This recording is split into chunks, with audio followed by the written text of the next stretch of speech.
प्रकाश राजभर शुक्रवार को एक वैवाहिक कार्यक्रम में शामिल होने मेरठ पहुंचे। मीडिया से बातचीत में उन्होंने कहा कि उनकी पार्टी से गठबंधन करना राजनीतिक दलों के लिए शुभ होता है।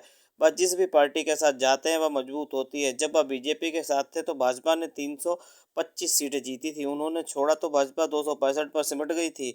अब वह फिर आ गए हैं तो इसका आंकड़ा 400 के पार हो सकता है। उन्होंने कहा कि भाजपा से लेकर लोकसभा चुनाव में 3 और बिहार में 2 सीटें मांगी हैं। पूर्वांचल की 28 सीटों में से किसी 3 सीट पर लड़ने को तैयार हैं।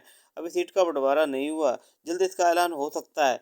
उन्होंने कहा सपा सरकार में पिछड़ों को आरक्षण नहीं मिला, सपा ने उनको वोट बैंक के रूप में इस्तेमाल किया है। ओम प्रकाश राजभर ने कहा कि लोकदल के राष्ट्रीय अध्यक्ष जयंत चौधरी बड़े नेता हैं। उनकी पार्टी का मजबूत वोट बैंक और जनाधार भी। उन्होंने सही समय पर सही कदम उठाया। उनके आने से बीजेपी और मजबूत हो गई है। जिस किसान आंदोलन पर राजभर ने कहा किसानों की मांग जायज़ है। किसानों को उनकी लागत का मूल्य नहीं मिल पा रहा है। फसलों का मूल्य निर्धारित होना चाहिए। वह किसानों का दर्द समझते हैं, लेकिन उनको आंदोलन के बजाय वार्ता का रास्ता अपनाना चाहिए था। किसानों के साथ हैं।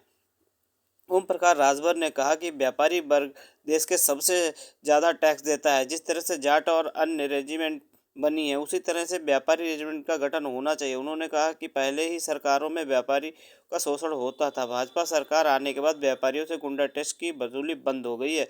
इस तरीके की न्यूज़ और अपडेट पाने के लिए हमारे यूट्यूब चैनल को सब्सक्राइब करें। नीचे दिए रेड कलर सब्सक्राइब बटन पर क्लिक करके, इसके अलावा घंटे को ऑन कर ना भूलें और हमारा सहयोग करें। इस वीडियो देखने के लिए आपको बहुत बहुत धन्यवाद। चलिए मिलते हैं अगले वीडियो।